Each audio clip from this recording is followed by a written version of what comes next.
On November 7, 2021, Margaret Chen arrived at Hillcrest Cemetery in Millbrook, Connecticut for what should have been a routine maintenance inspection. The groundskeeper had called in sick, and Margaret, who managed 3 cemeteries in the county, decided to handle the weekly check herself. It was just after dawn, the kind of crisp autumn morning where your breath fogs and the grass crunches under your feet. Margaret had been doing this work for 15 years. She'd seen vandalism, she'd dealt with families who couldn't accept their loved ones were gone, and she'd even discovered the occasional homeless person seeking shelter among the headstones. But nothing had prepared her for what she found in Section C, Row 12. The Whitley family plot was empty. Not just empty in the way a cemetery plot looks before burial, but empty in a way that defied explanation. For graves, each with pristine headstones bearing dates of death from 1978, had been excavated with surgical precision. The earth had been removed, replaced, and tamped down so carefully that if not for the slight depression, where each casket should have been resting 6 feet below, you might never have noticed anything was wrong. Margaret stood there for nearly 10 minutes, trying to process what she was seeing. The headstones were untouched. Harold Whitley, beloved husband and father, died March 15th. Sarah Whitley, devoted wife and mother, died March 15th, 1978. Michael Whitley, aged 16, died March 15th, 1978. Emma Whitley, aged 14, died March 15th, 1970-8. An entire family, dead on the same day 43 years ago. And now, their graves were empty. Margaret called the police. Within an hour, Millbrook's small police force had cordoned off the area. Detective Luis Ramirez, who had been with the department for 8 years, took one look at the scene and knew this wasn't a typical grave robbery. The precision was too clean, too careful. Whoever had done this had taken time, had planned meticulously, and had somehow managed to remove 4 adult-sized caskets without anyone noticing. But that was just the beginning, because when Detective Ramirez ran the Whitley name through the system, looking for surviving family members to notify, he discovered something that would turn this strange case into something far more disturbing. According to every official record he could find, the Whitley family had never existed at all. I'm Sarah Morrison, and for the past 18 months, I've been investigating one of the most puzzling cases I've ever encountered. What started as a simple report of grave desecration in a small Connecticut town has evolved into something that challenges everything we think we know about identity, death, and the paper trails that prove our existence. The story you're about to hear involves missing bodies, fabricated identities, and a conspiracy that spans decades. It's a story that raises questions about who we trust to keep records of our lives and deaths, and what happens when those systems fail us completely. I should warn you up front that this case remains officially unsolved. The FBI has a file on it, but they've classified most of their findings. Local law enforcement has essentially given up, and the few people who were willing to talk to me about what happened requested anonymity, fearing consequences they couldn't quite explain.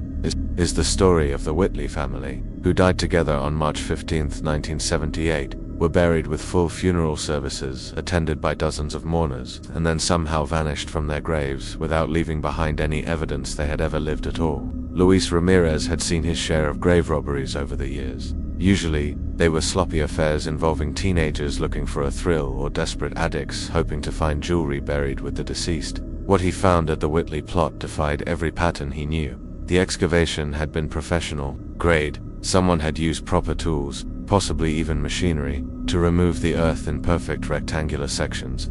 The grass had been carefully lifted and replaced. Even the small decorative border stones around each grave had been removed and repositioned exactly as they had been before. Ramirez walked the perimeter of the plot, taking photographs and making notes. The cemetery's security system consisted of a single camera at the main entrance, positioned to capture license plates of vehicles entering and leaving. When he reviewed the footage from the previous week, he found something that made his blood run cold. Every night for 6 consecutive nights, the camera had malfunctioned between midnight and 4 a.m. Not random technical failures, but the same systematic blackout, as if someone had been jamming the signal or cutting the power with clockwork precision. Thomas Brennan, who lived in the house closest to the cemetery, told police he had heard machinery running late at night for about a week. When pressed for details, Thomas explained that he'd assumed it was construction equipment from the new subdivision being built half a mile away. The sound had been steady, rhythmic, like a hydraulic system operating. He'd even called the town's noise ordinance office to complain, but they told him construction was permitted until 11 p.m., so he'd just closed his windows and tried to ignore it. Margaret Chen, still shaken from her discovery, provided Ramirez with the cemetery's burial records. According to her files, the Whitley family had been interred on March 18, 1978, 3 days after their recorded date of death. The burial had been handled by Morrison and Sons Funeral Home, which had gone out of business in 1980-5. What struck Ramirez as odd was the uniformity of the death date. Entire families don't typically die on the same day unless there's been an accident or some kind of tragedy. He made a note to research local newspaper archives for any reports of accidents, fires, or other incidents involving the Whitley family in March of 1978. The cemetery records also listed the person who had purchased the burial plots, Robert Whitley, identified as Harold's brother. Robert had paid for the entire family plot in cash. According to a receipt dated March 16, 1978, the address listed for Robert was in Hartford, about an hour's drive from Millbrook. Ramirez drove to Hartford that afternoon, expecting to find either an elderly man or possibly his surviving relatives. The address led him to a parking lot that had been there since the 1960s. According to city planning records, there had never been a residential building at that location. Chapter 2. The paper trail leads nowhere. Detective Ramirez's next stop was the Millbrook Town Hall, where he requested to see the death certificates. For the Whitley family, the clerk,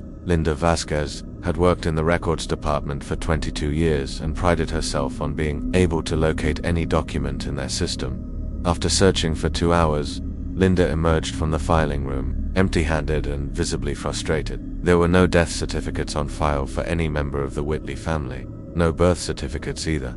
No marriage license for Harold and Sarah. No school enrollment records for Michael and Emma. Linda did find something interesting, though. In the property tax records, she discovered that Harold Whitley had indeed owned a house in Millbrook. The property was located at 47 Elm Street, and according to the records, Harold had purchased it in 1968 and continued paying taxes on it until his death in 1970-8. After Harold's death, the property had been sold to pay estate taxes. The buyer was listed as Millbrook Development Corporation, which had raised the house and built a small apartment complex on the lot. The records showed that Robert Whitley, acting as executor of Harold's estate, had handled the sale. Ramirez drove to 47 Elm Street that evening. The apartment complex was there, just as the records indicated, but it looked far older than something built in 1978. The architectural style was typical of 1950s construction, and the building superintendent, when questioned, insisted the complex had been there since before he moved to town in 1974. The property tax records seemed to be the only official documentation that the Whitley family had ever existed. But when Ramirez dug deeper, he found inconsistencies that made him question even those records. The handwriting on the tax payment receipts was identical across all 10 years, as if the same person had filled out every form. The signatures, supposedly from Harold Whitley, never varied by even a single letter. Most telling of all, the paper stock used for the receipts from 1968 through 1978 was identical, despite the fact that the town had changed their official forms 3 times during that period. Someone had created a decade's worth of property tax records for a man who appeared to have never existed. Morrison and Sons Funeral Home had closed its doors in 1985, but the former owner, Patrick Morrison, was still alive and living in a retirement community in West Hartford. When Detective Ramirez contacted him about the Whitley burial, Patrick's reaction was immediate and troubling. When Ramirez called back, Patrick's daughter answered and explained that her father was suffering from dementia and couldn't be expected to remember events from 40 years ago. But when Ramirez mentioned the Whitley name, she paused for a long moment before asking him to hold the line. She came back 5 minutes later with a different story. Patrick remembered the Whitley burial perfectly, she said. In fact, he'd never forgotten it, but he wasn't willing to discuss it over the phone, and he'd only meet with Ramirez in person if the detective promised to come alone. The meeting took place on a Tuesday afternoon in the community room of Patrick's retirement home. Patrick Morrison was 87 years old, but his memory of the Whitley burial was sharp and detailed.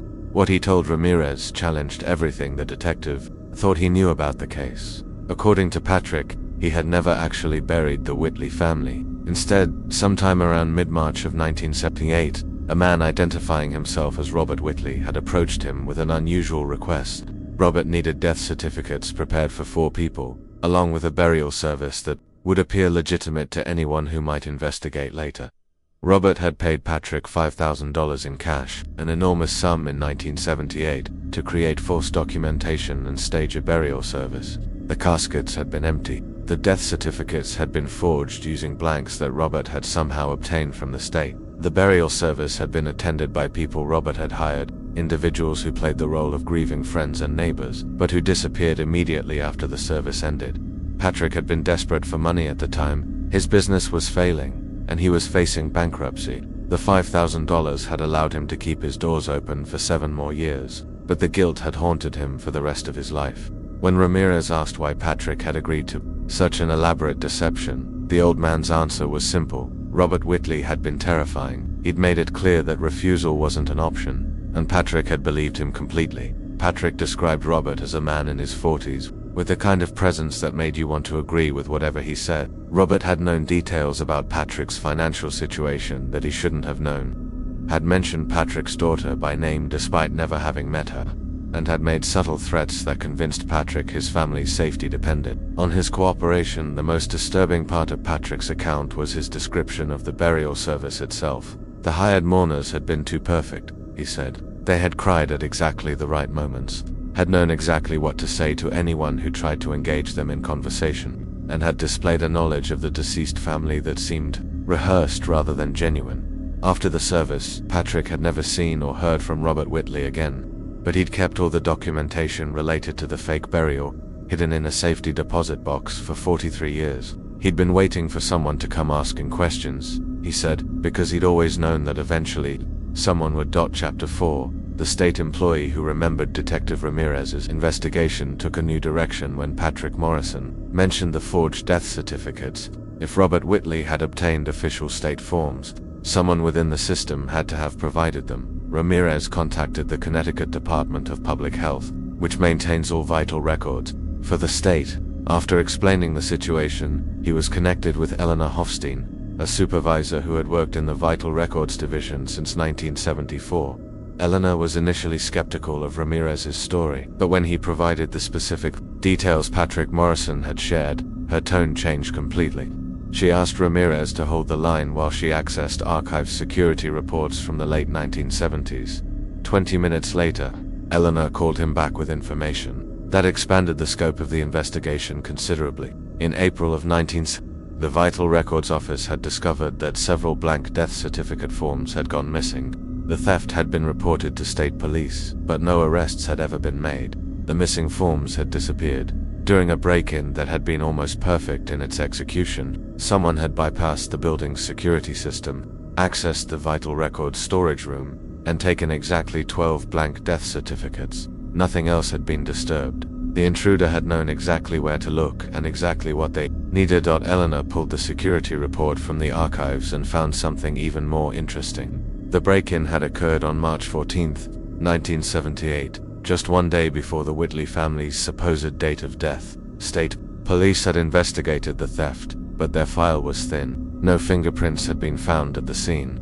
No witnesses had seen anyone entering or leaving the building. The security cameras had malfunctioned that night, showing only static during the hours when the break-in had occurred. The investigating officer, Detective Raymond Walsh, had noted in his report that the break-in showed signs of professional planning. Whoever had done it had possessed detailed knowledge of the building's layout, security protocols, and the location of specific forms within the filing system. Detective Walsh had retired in 1992 and died in 2008, but his case notes included one detail that caught Ramirez's attention. Walsh had suspected the theft was connected to identity fraud, but not the typical kind involving stolen social security numbers or credit cards. The precision of the operation suggested someone was creating entirely new identities, complete with official death records that would make those identities virtually impossible to trace. Walsh had theorized that the stolen death certificates were being used to help people disappear completely, erasing their old lives and starting over with new identities. It was a sophisticated operation that would have required connections within multiple government agencies and access to resources far beyond what typical criminals possessed. Dr. Amanda Foster teaches history at the University of Connecticut and specializes in local records from the 19th and 20th centuries.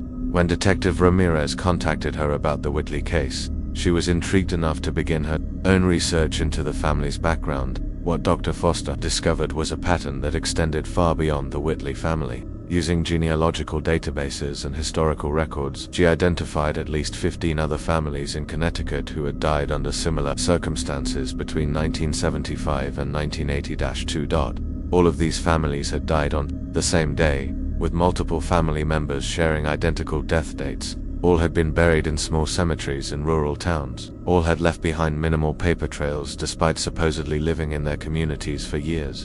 And in several cases where Dr. Foster was able to check, the graves had been found empty when later examined. The pattern suggested a systematic operation spanning several years and involving multiple locations. Someone had been creating false identities, staging deaths, and then making the evidence disappear in a way that left no trace of the deception. Dr. Foster's research revealed something else troubling. Many of the individuals involved in these staged deaths had names that appeared on voter registration rolls, property tax records, and other official documents, but had never appeared in school yearbooks, church directories, or local newspaper social pages. They existed on paper but not in the community memory of the places where they supposedly lived. It was as if someone had been creating detailed false identities for people who needed to disappear completely, providing them with full backstories and documentation that would withstand casual scrutiny while ensuring they never formed real connections that might complicate their eventual disappearance. Dr. Foster found one family that particularly intrigued her, who had supposedly died in a house fire in 1979 in the town of Beacon Falls. According to official records, David and Linda Hartman and their 3 children had perished when their home caught fire during the night. The fire department's report cited electrical failure as the cause, but when Dr. Foster researched local newspaper archives, she found no mention of the fire. The Beacon Falls Fire Department had no record of responding to any house fire on the date in question, and the property where the Hartman house had supposedly stood had been vacant land since the 1940s. The Hartman family had existed entirely on paper, just like the Whitleys. Someone had created birth certificates, marriage licenses, property deeds, and death certificates for people who had never actually lived in Connecticut at all. Detective Ramirez's investigation caught the attention of the FBI when he submitted a formal request for assistance with what he now suspected was a multi-state identity fraud operation. Special Agent Maria Valdez was assigned to the case, bringing with her resources and clearance levels that allowed access to federal databases Ramirez couldn't reach. What Agent Valdez found in those databases changed the entire scope of the investigation. The names associated with the staged deaths weren't just random fictitious identities. They were identities that had been carefully constructed using information from real people who had died as children decades earlier. Harold Whitley, for example, had been based on a real Harold Whitley who died of pneumonia in 1932 at the age of 6 months. Someone had taken that infant's name and birth certificate and built an entire false life around it, creating school records, employment history, and social connections that appeared to span 46 years. The sophistication required for this operation was staggering. Creating believable false identities meant generating decades of documentation. From school enrollment records to employment history to medical records, it required access to government databases, connections within multiple agencies, and resources that suggested either organized crime or government involvement. Agent Valdez's investigation revealed that the staged deaths had been connected to something called Operation Clean Slate, a classified federal program that had operated from 1974 to 1983. The program's stated purpose was to provide new identities for federal witnesses and undercover agents whose covers had been compromised. But according to the limited documentation Agent Valdez could access, Operation Clean Slate had been shut down amid allegations of corruption and misuse. Someone within the program had been selling false identities to private clients, using government resources to help criminals, spies, and other dangerous individuals disappear completely. The Whitley family hadn't been real people who died and were buried. They had been false identities that someone had needed to dispose of, and staging their deaths had been the cleanest way to erase any trace of their existence. The empty graves weren't the result of grave robbing. They were evidence that the burial had been fake from the beginning, and someone had later returned to clean up the evidence. Agent Valdez's investigation was progressing rapidly until October of 2021, when she received orders to transfer the case to a different division and cease all contact with local law enforcement. When Detective Ramirez tried to reach her for updates, he was told that Agent Valdez was no longer with the FBI, and that all records related to the Whitley case had been classified at the highest levels. While the official investigation stalled, Detective Ramirez continued pursuing leads on his own time. One of those leads came from a tip left on the Millbrook Police Department's anonymous hotline. The caller, a woman who refused to give her name, said she had information about people who had been living at 47 Elm Street in the 1970s. Ramirez spent weeks trying to identify the caller, eventually tracking her down through voice analysis software that matched her accent and speech patterns to a small pool of potential witnesses. The woman was Dorothy Kellerman, now 78 years old, who had lived next door to the supposed Whitley house from 1968 until 1980-5. Dorothy was reluctant to speak with police, but when Ramirez explained that the case involved missing bodies and federal crimes, she agreed to meet with him at her daughter's house in New Haven. What Dorothy told Ramirez provided the first eyewitness account of the people who had been living at 47 Elm Street during the time when Harold Whitley was supposedly residing there. According to Dorothy, the family living at that address had never called themselves the Whitleys. The man had introduced himself as Frank, the woman as Carol. They had two teenagers, a boy and a girl, but Dorothy couldn't remember their names. The family had been quiet, polite, and extremely private. Frank had told neighbors he worked for an insurance company and traveled frequently for business. Carol had said she was a substitute teacher, though Dorothy had never seen her working at any local schools. The teenagers had been enrolled at Millbrook High School but had rarely interacted with other students and had never brought friends home. The family had lived at the address for exactly 10 years, arriving in September of 1968 and disappearing in March of 1970. Dorothy remembered the timing precisely because the family had vanished just 3 days before her own grandson's birthday party, which she had been planning to invite the teenage neighbors to attend. Dorothy's description of their disappearance was particularly strange. She had seen them loading suitcases into a black sedan late at night on March 14th, 1970.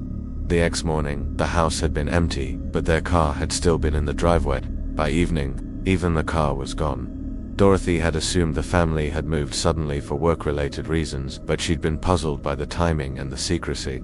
Frank had never mentioned any plans to relocate, and Carol had been in the middle of organizing a neighborhood book club that was supposed to start meeting the following week. Most strange of all, Dorothy said, was what happened 3 days later. On March 17th, she had seen several unfamiliar cars parked outside the empty house. Well-dressed strangers had spent the entire day going in and out of the building, carrying boxes and cleaning supplies. By evening they were gone, and the house looked exactly as if the family still lived there. Dorothy had been curious enough to walk over and peer through the windows. The furniture was still in place, photographs still hung on the walls, and the refrigerator still hummed with electricity, but something felt wrong about the scene, she said. It looked like a stage set rather than a home where people actually lived. The fake burial service had taken place the following day, March 18th. Dorothy had seen the funeral procession drive past her house and had felt confused because she'd never heard that her neighbors had died. When she called the funeral home to inquire about sending flowers,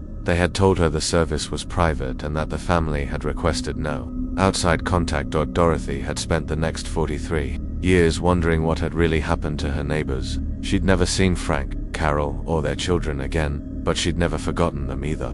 Their sudden disappearance had been the kind of mystery that stays with you, the kind of unanswered question that makes you doubt your own memory of events. Detective Ramirez's investigation received an unexpected break in December of 2021, when a man named Eddie Torino walked into the Millbrook Police Department and asked to speak with the detective handling the cemetery case.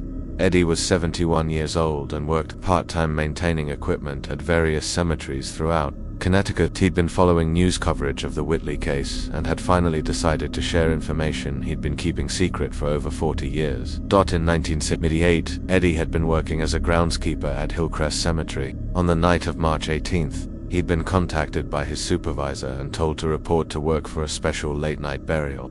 This was unusual but not unprecedented, and Eddie had assumed it was an emergency situation involving a death that required immediate interment. When Eddie arrived at the cemetery that night, he found several other workers already on site. along with equipment he didn't recognize and supervisors he'd never seen before. The burial was unlike anything he'd experienced in 15 years of cemetery work. The caskets were unusually light, Eddie remembered, for adult caskets that 2 men could carry easily, which should have been impossible. The burial service itself was perfunctory and rushed, with no family members present and only a handful of mourners who seemed to be waiting for the event to end rather than saying goodbye to loved ones. After the burial was complete, Eddie and the other regular cemetery workers were sent home and told not to discuss the event with anyone. They were each paid a week's salary in cash as compensation for the late-night work and the inconvenience. Eddie had thought the whole thing was strange, but he'd kept quiet because he needed the job. It wasn't until 43 years later, when he saw news reports about the empty graves, that he realized what he'd participated in. The caskets had been empty. Eddie now believed burial had been a deception designed to create evidence that 4 people had died and been interred at Hillcrest Cemetery. And sometime in the 43 years since, someone had returned to remove even that false evidence. Eddie provided Detective Ramirez with names of the other workers who had been present. That night, 2 had died in the intervening years, but the third, James Kolsky, was still alive and living in Waterbury. James was initially reluctant to discuss the 1978 burial, but when Ramirez explained that Eddie had already come forward, James agreed to share his own memories of that night. James's account corroborated Eddie's in every detail, but he added one crucial piece of information. James had recognized one of the unfamiliar supervisors from that night, a man who had introduced himself only as Mr. Roberts. 3 years later, in 1981, James had seen the same man at a different cemetery, supervising another, unusual late-night burial. This time, James had been curious enough to follow Mr. Roberts to his car and write down the license plate number. James had kept that license plate number for 40 years, written on a piece of paper he'd stored in his wallet. The plate had been registered to a company called Evergreen Services, which had listed its address as a post office box in Washington.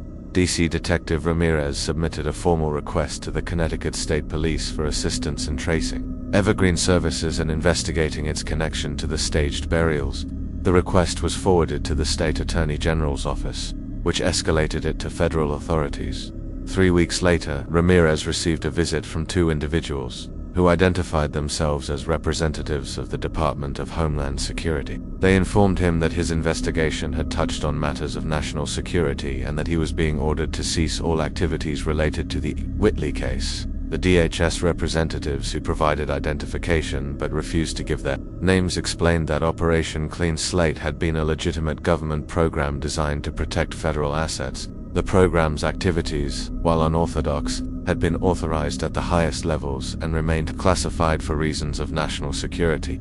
Any individuals who had received services from Operation Clean Slate were still under federal protection, the representatives explained. Investigating their backgrounds or attempting to locate them could compromise ongoing national security operations and put lives at risk. Ramirez was instructed to destroy all files related to the Whitley case and to report any future contact from journalists, federal agents, or other parties interested in the investigation. He was also required to sign a non-disclosure agreement that prohibited him from discussing any details of his investigation with anyone, including his own supervisors. At the Millbrook Police Department, the meeting lasted exactly 15 minutes. When it was over, Ramirez felt like he'd been threatened. Though the DHS representatives had never explicitly made any threats, they'd simply made it clear that continuing his investigation would have consequences for his career, his department, and potentially his personal safety. Ramirez did destroy his official files, as ordered, but he'd made copies of everything weeks earlier, storing them in a safety deposit box along with a detailed summary of his investigation and the names of everyone he'd interviewed. He also violated his non-disclosure agreement by calling me. Ramirez had heard about my work investigating government cover-ups and had decided that the story of the Whitley family needed to be told, regardless of the personal consequences he might face. Through Detective Ramirez, I was able to make contact with a former federal employee who had worked for Operation Clean Slate from 1976 to 1981. This individual, whom I'll call David Chen to protect his identity, agreed to speak with me on the condition that his real name would never be revealed and that our conversation would not be recorded. According to David, Operation Clean Slate had been established as a joint program between the CIA, FBI, and U.S. Marshals Service to provide emergency identity changes for federal assets whose safety had been compromised. The program's original mandate was narrow and legitimate: help federal witnesses, undercover agents, and their families disappear quickly when their lives were in danger. But by the mid-1970s, Operation Clean Slate had expanded far beyond its original purpose. Private contractors were being hired to create false identities for clients who had no connection to federal law enforcement. Foreign intelligence services were purchasing new identities for their operatives, and criminal organizations were using the program to help their members escape prosecution. The corruption was systematic and profitable. Each false identity sold for between $50,000 and $200,000, depending on the complexity of the background that needed to be created. At its peak, Operation Clean Slate was generating millions of dollars in revenue that was being funneled into black-budget operations around the world. David's job had been to create the paper trails that made false identities believable. He would generate decades of fake documentation, from birth certificates to school records to employment history. The work required access to multiple government databases and the ability to insert records into systems maintained by state and local agencies. The Whitley family identities had been among the most complex David had ever created. The client, whom David knew only as Phoenix Group, had requested for fully documented identities that could withstand intensive scrutiny from law enforcement agencies. The backgrounds had taken 6 months to construct and had cost nearly $500,000. Phoenix Group had never explained why they needed the identities or who would be using them. David's job was simply to create the documentation and deliver it to designated drop points. He wasn't supposed to know what happened to the identities after that dot, but David had been curious about his work, and he'd developed ways to monitor what happened to the identities he created. He discovered that many of them were being used by individuals who appeared to be foreign operatives or high-level criminals. The false identities weren't helping federal witnesses start new lives. They were helping dangerous people infiltrate American communities. David had attempted to report the corruption to his supervisors, but he'd been told that the program's activities were authorized and that his concerns were noted but not actionable. When he'd persisted in raising questions, he'd been transferred to a different division and stripped of his security clearance. In 1981, David had been approached by investigators from the Department of Justice who were looking into allegations of corruption within Operation Clean Slate. He'd provided them with detailed documentation of the program's illegal activities, including copies of contracts with private clients and records of payments to foreign intelligence services. The Justice Department investigation had been shut down 6 months later, and David had been informed that he was being placed in witness protection for his own safety. He'd spent the next 15 years living under a false identity created by the same program he'd helped expose. David's account of Operation Clean Slate painted a picture of a government program that had been systematically corrupted and weaponized by forces operating both within and outside the federal bureaucracy. The Whitley family identities had been just one small part of a massive operation that had sold American identities to the highest bidder, regardless of the national security implications. David Chen's mention of Phoenix Group sent my investigation in a new direction, using public records and corporate databases. I was able to trace Phoenix Group to a network of shell companies and offshore accounts that had been active from the mid-1970s through the early 1980s. Phoenix Group itself had been incorporated in Delaware in 1974, with its stated business purpose listed as International Consulting Services. The company had no official employees, no business address beyond a post office box, and no public records of its activities beyond the corporate filing documents. But through banking records obtained from a confidential source, I was able to trace Phoenix Group's financial activities during the time when it had purchased the Whitley identities. The company had received regular payments from accounts linked to the Soviet embassy in Washington, the Cuban interest section, and several Eastern European diplomatic missions. Phoenix Group had been a front organization for foreign intelligence services, and the Whitley identities had been purchased to support espionage operations within the United States. This revelation explained several puzzling aspects of the case: the precision of the staged burial, the sophistication of the false documentation, and the federal government's aggressive response to Detective Ramirez's investigation all made sense. If the Whitley identities had been part of a counterintelligence operation, the 4 individuals who had lived at 47 Elm Street under the Whitley identities had likely been foreign operatives. possibly Soviet KGB agents, who had been embedded in American communities to gather intelligence and recruit assets. When their mission was complete or their cover was blown, they had disappeared, and their false identities had been disposed of through the staged deaths. The empty graves weren't evidence of grave robbing. They were evidence that the burial had been fake from the beginning, designed to create a paper trail showing that the Whitley identities had been terminated. When Operation Clean Slate was shut down, someone had returned to remove even that evidence, ensuring that no trace of the program's activities would remain. But my investigation into Phoenix Group revealed something even more disturbing. The company hadn't been shut down in the early 1980s, as the official records suggested. Instead, it had been restructured and renamed, continuing its operations under different corporate identities. Through a series of mergers and acquisitions, Phoenix Group had evolved into a network of private intelligence companies that continued to provide false identities and related services to clients around the world.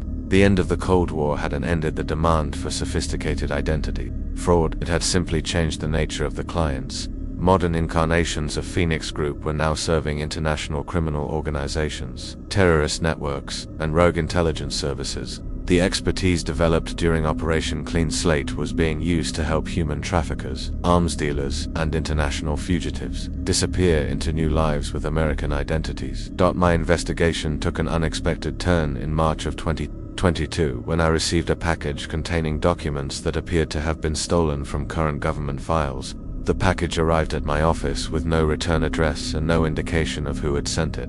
The documents revealed that the technology and techniques developed during Operation Clean Slate were still being used, but now by private contractors working outside government oversight. A company called Meridian Solutions, based in Virginia, had acquired the intellectual property and databases from the defunct Operation Clean Slate, and was selling false identity services to clients worldwide.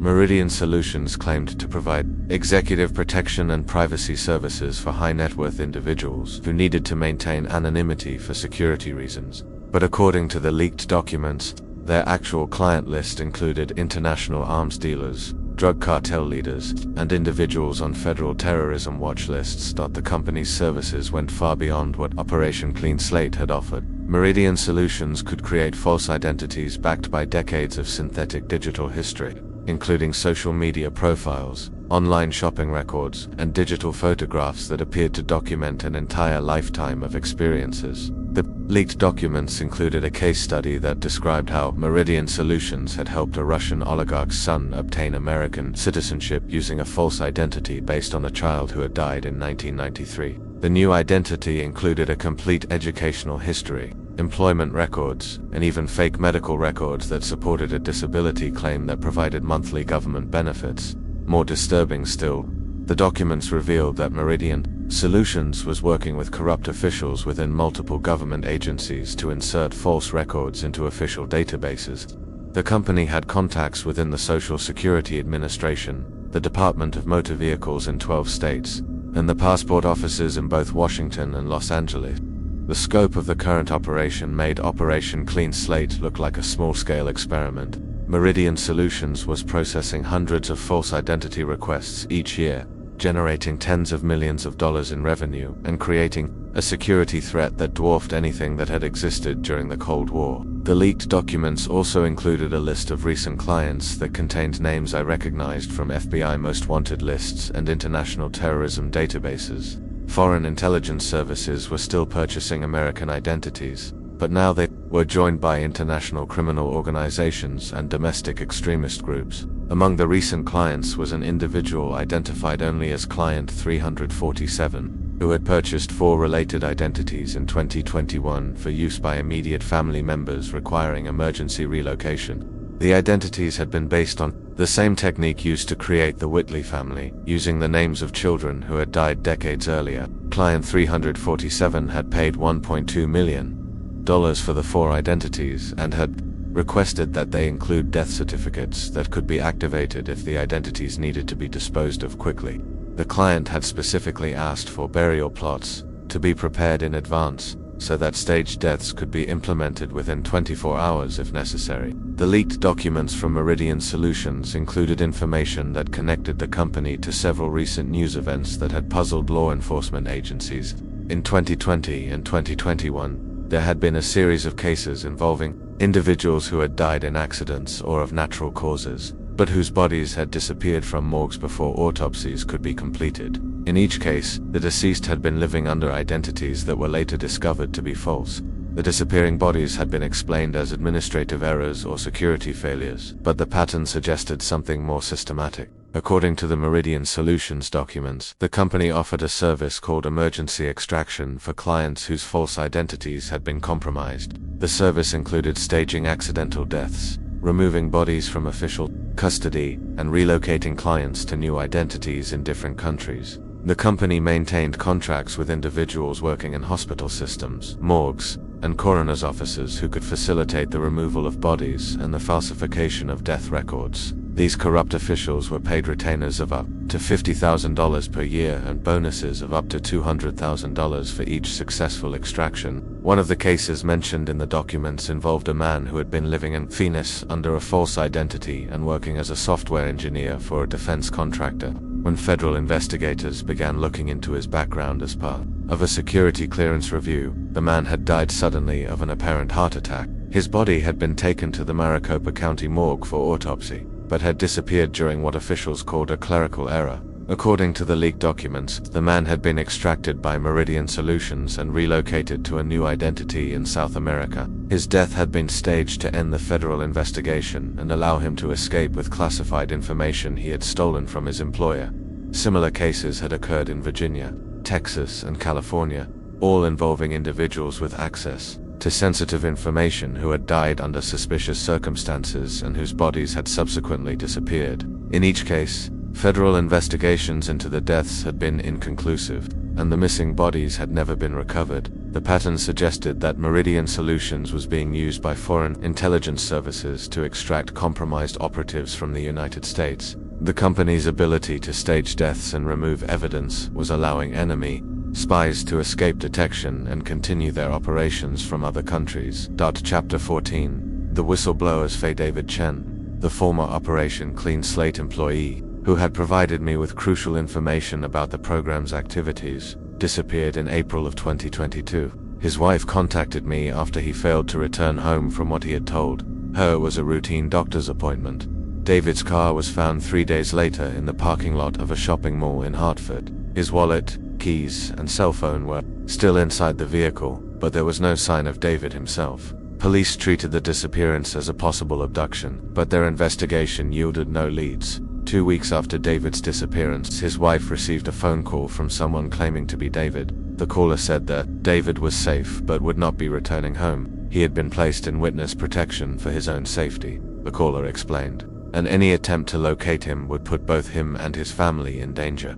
David's wife was instructed to tell anyone who asked that David had suffered a breakdown and was receiving treatment at a private facility. She was told that David would contact her again when it was safe to do so, but that might not happen for several years. The phone call had lasted less than 3 minutes, and David's wife wasn't certain the voice had actually been her husband's. The caller had known personal details about their relationship and their family, but had spoken in a flat, emotionless tone that was unlike David's normal manner of speaking. Local police closed their investigation into David's disappearance after receiving a call from federal authorities who confirmed that he had been placed in protective custody. When I attempted to verify this information through my own sources, I was told that no such protective custody arrangement existed, and that David's disappearance was being treated as a potential homicide. David's disappearance convinced me that my investigation had attracted dangerous attention. I began taking security precautions and moved my research materials to multiple secure locations.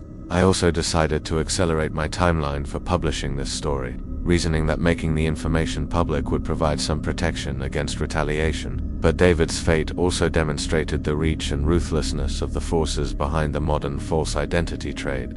Someone with the resources to make a federal witness disappear without a trace was clearly willing to go to extreme lengths to protect their operations. While investigating Meridian Solutions, I discovered that the company's operations had evolved far beyond the paper-based techniques used during Operation Clean Slate.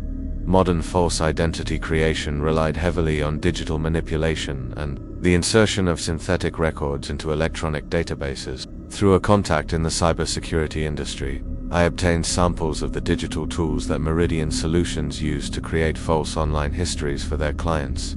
The sophistication of these tools was staggering, allowing the company to generate decades of synthetic digital records in a matter of hours. The company could create fake social media profiles that appeared to have been active for years, complete with photographs, posts, and interactions with other users.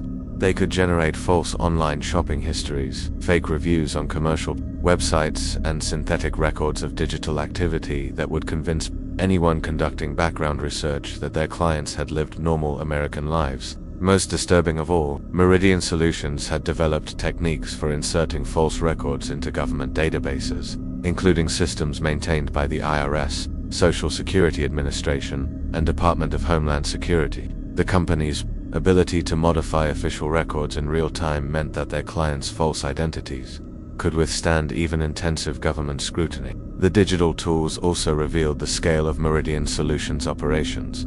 The company was maintaining active false identities for over 3,000 individuals worldwide, with new clients being added at a rate of more than 50 per month. Each false identity required ongoing maintenance to keep the digital records current and believable. The financial records embedded in the digital tools showed that Meridian Solutions was generating over $100 million in annual revenue. The company had expanded beyond false identities to offer related services, including money laundering, document forgery, and what they called historical revision, the systematic alteration of public records to change or erase evidence of past events.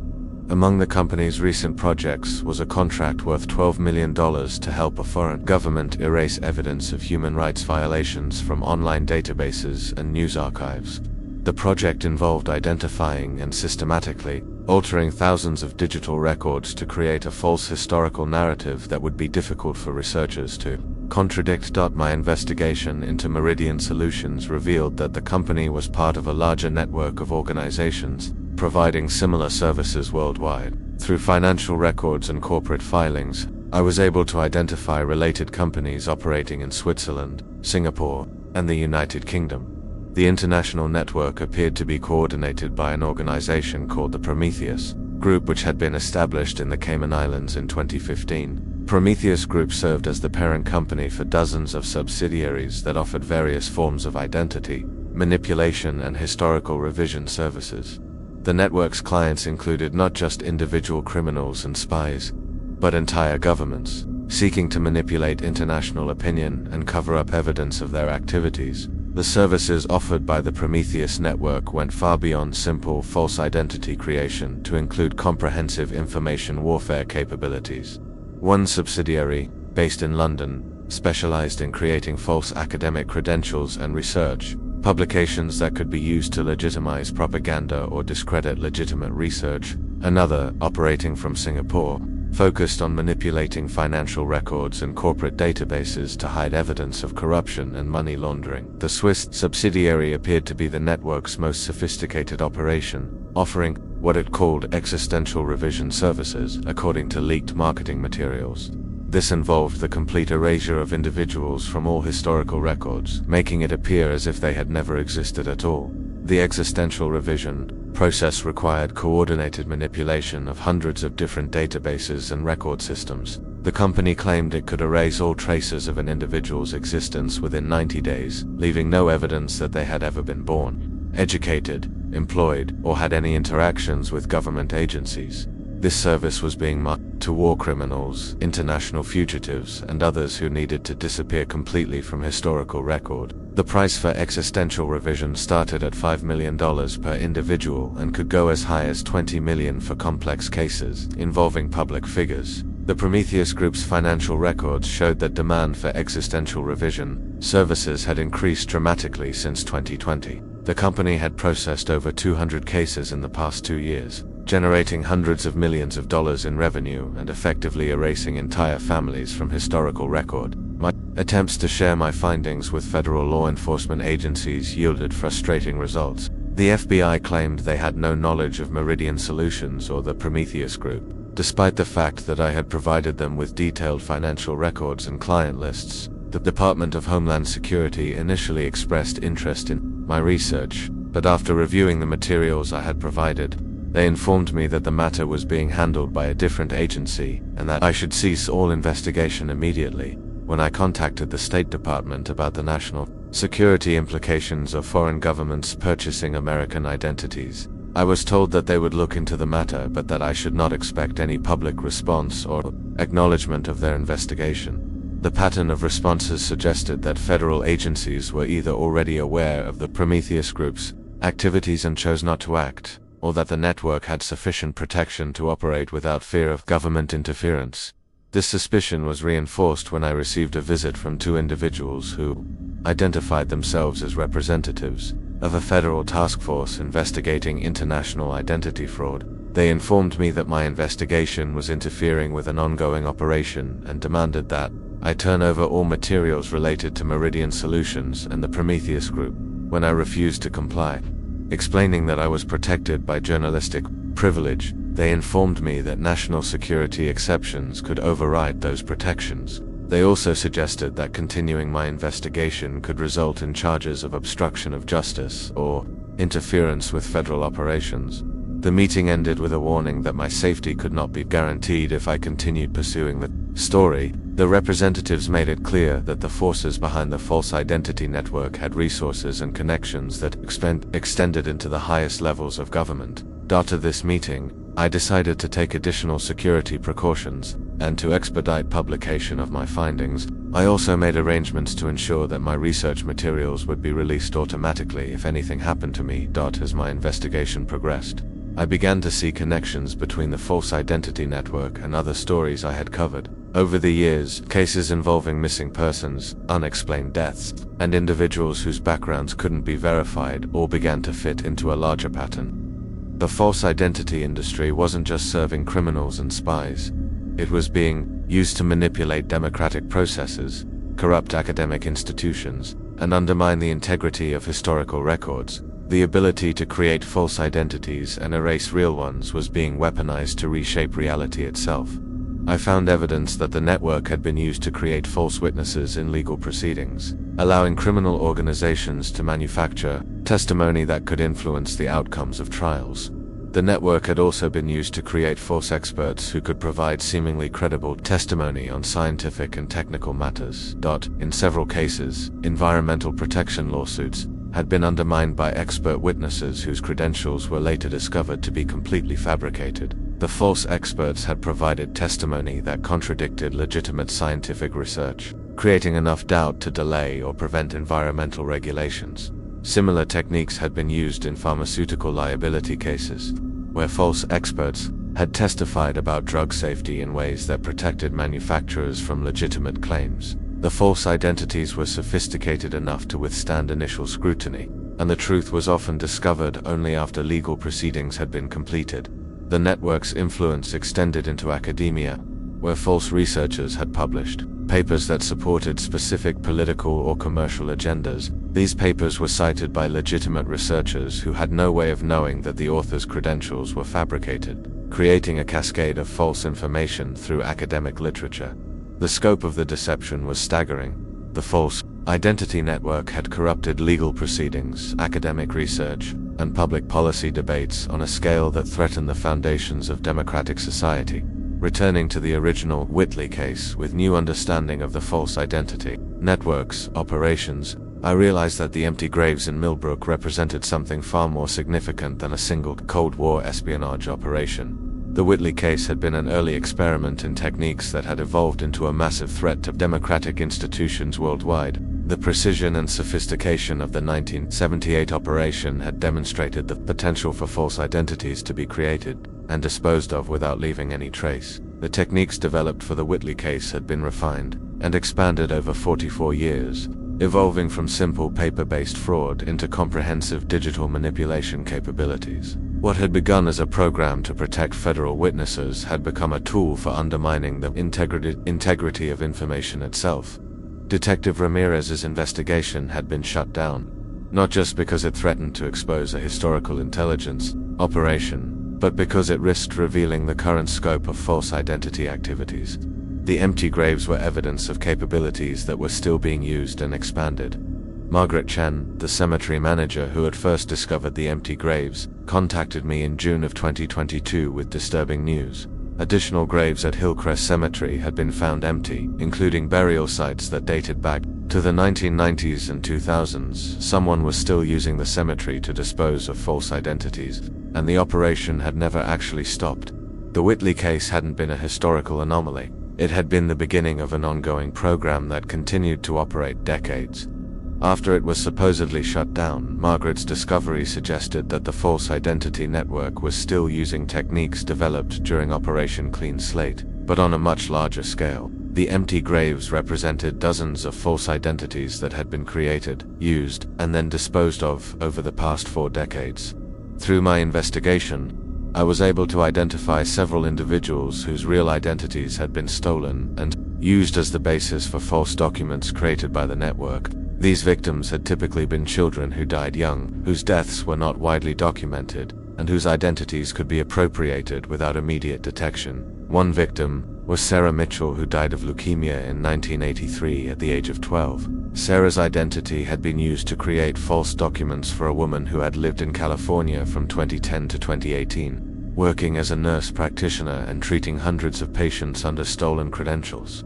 When the false identity was finally discovered during a routine licensing review, the woman disappeared without a trace. Patients who had been treated by the false nurse practitioner were notified that their medical records might be compromised, but many had suffered harm from treatments provided by someone with no legitimate medical training. Another victim was James Rodriguez, who died in a car accident in 1991 at the age of 8. James's identity had been used to create false documents for a man who had worked as a teacher in Texas public schools for over a decade. The false teacher had been investigated for inappropriate conduct with students, but had disappeared before charges could be filed. The pattern revealed that the false identity network wasn't just threatening national security and democratic institutions, it was also creating direct victims whose stolen identities were being used to commit crimes and cause harm to innocent people. Children who had died decades earlier were having their identities resurrected and corrupted, their names associated with crimes and misconduct they could never have committed. Their families, when they learned of the identity theft, were forced to relive their grief, while struggling to clear their children's names. The psychological impact on these families was devastating. Parents who had spent decades grieving their children's deaths suddenly learned that their children's identities had been stolen and used for criminal purposes. The discovery reopened old wounds and created new trauma that would last for the rest of their lives. Despite the extensive evidence I had gathered about the false identity network, my attempts to generate public interest in the story met with limited success.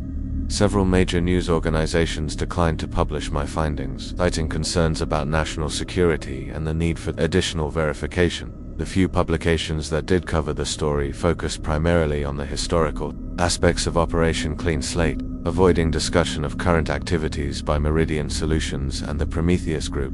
The most disturbing revelations about ongoing false identity operations received little media attention. This pattern of limited coverage appeared to be the result of pressure from government sources who argued that exposing the false identity network would compromise ongoing investigations and endanger national security. Several editors told me privately that they had been advised by federal contacts to avoid covering the story in detail. A lack of media coverage meant that the false identity network could continue operating without public scrutiny. The techniques that had been developed over decades of government-sponsored operations continued to be refined and expanded by private contractors serving clients worldwide. Law enforcement agencies that should have been investigating the network claimed they lacked jurisdiction or resources to pursue international criminal organizations. Federal agencies that had the necessary authority and capabilities claimed they were already investigating but could not discuss their activities publicly. The result was a system of willful blindness that allowed the false identity network to operate with impunity. Government officials, law enforcement agencies, and news organizations all had reasons to avoid confronting the full scope of the threat, leaving the network free to expand its operations. By the end of 2022, I had identified false identity operations active in at least 27 countries, all connected to the network that had originated with Operation Clean Slate. The techniques developed for the Whitley case had been exported worldwide and adapted to local conditions in each country. In the United Kingdom, the network was being used to create false identities for Russian oligarchs seeking to avoid sanctions. In Germany, it was helping human traffickers establish legitimate-appearing businesses that facilitated illegal immigration. In Australia, it was being used by international drug cartels to establish money laundering operations. The financial scale of the network's operations had grown exponentially. Intelligence sources estimated that the global false identity industry was generating over $1 billion in annual revenue, making it one of the most profitable forms of international organized crime. The network's clients had evolved from Cold War spies and simple criminals to include terrorist organizations, international arms dealers, and corrupt government officials from around the world. The services offered had expanded from basic false documents to comprehensive identity manipulation that could withstand intensive scrutiny from law enforcement and intelligence agencies. Most concerning of all, the network had begun offering services to domestic extremist groups within the United States. According to leaked documents, several far-right organizations had purchased false identities for members who were planning terrorist attacks or other violent activities. The false identities allowed domestic terrorists to evade law enforcement, surveillance, and establish clean backgrounds that helped them acquire weapons and explosives. The network's services were being used to facilitate the same kind of attacks they had originally been designed to prevent. The evolution of false identity techniques into the digital realm had created new categories of threat that went far beyond traditional espionage and criminal activity. The network's ability to manipulate online records and create synthetic digital histories was being used to influence political processes and shape public opinion. During the 2020 election cycle, the network had created thousands of false social media profiles that were used to spread disinformation and amplify political messages. The false profiles appeared to belong to real Americans with legitimate backgrounds, making their political posts seem like genuine grassroots opinion rather than coordinated propaganda. The same techniques were being used to manipulate online reviews and ratings for commercial products, allowing companies to create false customer satisfaction records that influenced consumer behavior. The network could generate thousands of fake positive reviews for dangerous or ineffective products while creating negative reviews for competitors. Products' academic research was being corrupted through the creation of false scholarly credentials and fabricated research publications. The network could create entirely fictional researchers with impressive academic backgrounds who could publish papers supporting specific political or commercial agendas. The false publications were sophisticated enough to fool peer review processes, and were being cited by legitimate researchers who had no way of knowing that the authors and their credentials were completely fabricated. This created a cascade of false information through academic literature that could influence policy decisions and public understanding of important issues. One of the most frustrating aspects of investigating the false identity network was discovering how difficult it was for law enforcement agencies to pursue cases that crossed international boundaries and involved sophisticated digital manipulation. Existing laws had been written for a simpler time, when identity fraud typically involved physical documents and local jurisdictions. The global scale and digital sophistication of modern false identity operations created legal challenges that most law enforcement agencies were not equipped to handle. International cooperation between law enforcement agencies was limited by jurisdictional disputes, diplomatic considerations, and the network's ability to operate from countries with weak or corrupt legal systems. Even when agencies were willing to cooperate, the technical complexity of digital identity manipulation made it difficult to gather evidence that would hold up in court. The network's use of encrypted communications, cryptocurrency transactions, and sophisticated operational security made traditional investigative techniques ineffective. Law enforcement agencies found themselves outmatched by criminals who had access to the same technologies and techniques used by intelligence agencies. Prosecution of false identity cases was further complicated by national security considerations. Many cases involved individuals who claimed to be working for intelligence agencies or who possessed information that could compromise ongoing operations. Prosecutors were reluctant to pursue cases that might require disclosure of classified information or intelligence sources and methods. The result was a legal vacuum that allowed the false identity network to operate with minimal risk of prosecution, even when individual operators were arrested. The network's decentralized structure ensured that operations could continue under new management, and in new locations. The discovery that entire families like the Whitleys had never actually existed created a form of psychological trauma that went beyond simple crime or fraud. Communities that believed they had known these families were forced to confront the possibility that their memories and relationships had been manipulated by outside forces. Dorothy Kellerman, the neighbor who had lived next door to the false Whitley family for 10 years, experienced what psychologists call reality displacement disorder. When she learned that her neighbors had been foreign operatives living under false identities, she was forced to re-examine every interaction she had had with the family, wondering what had been real and what had been performance. Similar psychological effects were documented in other communities where false identity operations had been discovered. Residents reported feeling paranoid about their neighbors, questioning whether other people in their communities might also be living under false identities. The broader implications were even more disturbing. If sophisticated false identities could be created and maintained for decades without detection, how many other aspects of society might be subject to similar manipulation? The false identity network's existence suggested that reality itself could be manufactured, and that institutions people trusted to verify truth could be corrupted. Mental health professionals reported increasing numbers of patients suffering from what they termed identity anxiety, a fear that their own identities or those of people around them might not be real. The discovery of large-scale false identity operations had created a crisis of trust that extended far beyond the immediate victims. The response of government institutions to revelations about the false identity network revealed deep problems with accountability and oversight in the national security apparatus. Agencies that should have been investigating the network claimed they were already doing so, but refused to provide any evidence of their activities.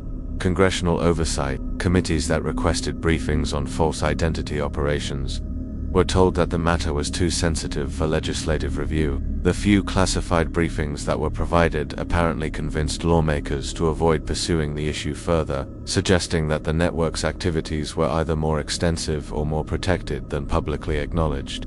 The Department of Justice's response was particularly troubling. Despite being provided with detailed evidence of international criminal activity, DOJ officials claimed that they lacked jurisdiction to investigate false identity operations that involved national security matters. They referred all inquiries to intelligence agencies that refused to acknowledge the network's existence. Intelligence agencies, when pressed about false identity operations, neither confirmed nor denied their involvement but suggested that such activities were necessary for national security and should not be subject to public scrutiny. This response implied that the false identity network might be operating with official sanction or protection. The pattern of institutional responses suggested that the false identity network had either penetrated government agencies or had developed relationships with officials who were willing to protect its operations. The network's ability to operate without interference appeared to depend on connections within the government that went beyond simple corruption. The global reach of the false identity network had implications for international relations and democratic governance that extended far beyond criminal activity. The network's ability to create false citizens in any country meant that electoral processes, policy debates, and social movements could be manipulated by foreign actors. Evidence suggested that the network had been used to influence Brexit referendum voting in the United Kingdom by creating false British citizens who could legally participate in the electoral process. Similar operations appeared to have been conducted in other European countries during recent elections. The network's services were being used by authoritarian governments to place operatives in democratic countries, where they could influence political processes, steal information, and recruit assets. The false identities were sophisticated enough to allow these operatives to obtain positions in government agencies, academic institutions, and private organizations with access to sensitive information. International organizations like the United Nations and NATO were potentially compromised by individuals operating under false identities provided by the network. The ability to create diplomatic credentials and academic backgrounds meant that foreign operatives could infiltrate international institutions and influence global policy decisions. The threat to democratic governance was existential. If citizens could not trust that their fellow citizens were real, if electoral processes could be manipulated by false participants, and if policy decisions could be influenced by false experts, then the foundations of democratic society were under attack. The false identity network's development of sophisticated digital manipulation capabilities represented a threat to information integrity that went beyond traditional concerns about fake news or propaganda. The network could create false evidence of historical events, manipulate official records, and generate synthetic proof of claims that could influence legal proceedings and policy decisions. The technology could be used to rewrite history by altering digital records of past events, creating false documentation of historical claims, and erasing evidence of inconvenient facts. This capability was being sold to governments and organizations seeking to reshape public understanding of historical events. Corporate clients were using the technology to manipulate financial records, create false documentation of regulatory compliance, and generate synthetic evidence of product safety and effectiveness. The ability to alter official databases meant that regulatory agencies could be deceived about corporate activities and public safety threats. The network's digital manipulation capabilities were advancing rapidly, incorporating artificial intelligence and machine learning technologies that could generate increasingly sophisticated false content. The technology was approaching a point where false digital records would be indistinguishable from authentic ones, even under expert analysis. This technological trajectory suggested that the false identity network would soon be capable of manipulating reality in ways that would be impossible to detect or counter. The implications for democratic governance, legal proceedings, and social trust were catastrophic. Returning to the Whitley case after 2 years of investigation, I realized that the empty graves in Millbrook represented more than just a historical curiosity or an unsolved mystery. They were evidence of the moment when reality itself became negotiable, when the line between truth and fiction was deliberately blurred for the first time on an industrial scale. The Whitley family had never existed, but they had been real enough to fool neighbors, government agencies, and official records for 10 years. Their false existence had demonstrated that identity could be manufactured, that history could be fabricated, and that institutions designed to verify truth could be systematically deceived. The techniques developed for the Whitley operation had evolved into a global network that threatened the foundations of democratic society. What had begun as a Cold War intelligence operation had become a tool for undermining the integrity of information itself. The empty graves were a warning that had gone unheeded for 44 years. They were evidence of capabilities that had been used to corrupt elections, manipulate legal proceedings, and rewrite history. They represented the moment when the modern assault on truth had begun. Detective Ramirez's investigation had been shut down not because it threatened to expose historical secrets, but because it risked revealing ongoing operations that were far more extensive and dangerous than the original Whitley case. The empty graves were still being used, and the network that had created them was still expanding. The story of the Whitley family's empty graves is ultimately a story about the fragility of truth in a world where reality can be manufactured and history can be rewritten. It's a story about the evolution of deception from a tool of intelligence agencies into a weapon of mass destruction aimed at the foundations of democratic society. What began as Operation Clean Slate, a program designed to protect federal witnesses, became a global network that serves criminals, spies, and anyone with enough money to purchase a new reality. The techniques developed to help good people disappear have been corrupted into tools that help bad people infiltrate and manipulate society. The investigation into the Whitley case revealed the existence of a false identity industry that generates billions of dollars in revenue while undermining trust in institutions, corrupting democratic processes, and creating victims whose stolen identities are used to commit crimes they never committed. The response of government agencies to this investigation revealed the capture of oversight institutions by the very forces they were supposed to monitor. The pattern of official denial, deflection, and intimidation suggested that the false identity network had developed protection within the government that allowed it to operate with impunity. The technological capabilities of the modern false identity network represent an existential threat to truth itself. The ability to manipulate digital records, create synthetic histories, and generate false evidence on an industrial scale means that society's ability to distinguish between truth and fiction is under systematic attack. We have lost the certainty that our neighbors are real, that our fellow citizens are genuine, and that the historical record can be trusted. We have lost the foundation of shared reality that democratic society requires to function, and we may have lost the ability to recover these things before the damage becomes irreversible.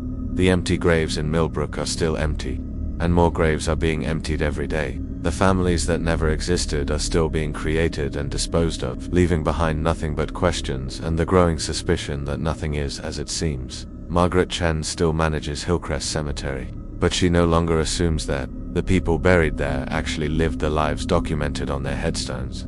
Detective Ramirez left the police force and refuses to discuss the case that ended his career. Patrick Morrison, the funeral director who revealed the truth about the fake burial, died in 2022, taking additional secrets with him to his grave. Dorothy Kellerman, the neighbor who lived next door to the false Whitley family for 10 years, still sometimes looks out her window and wonders who else in her neighborhood might not be real. She has learned to live with uncertainty, but she misses the time when she could trust that her neighbors were who they claimed to be.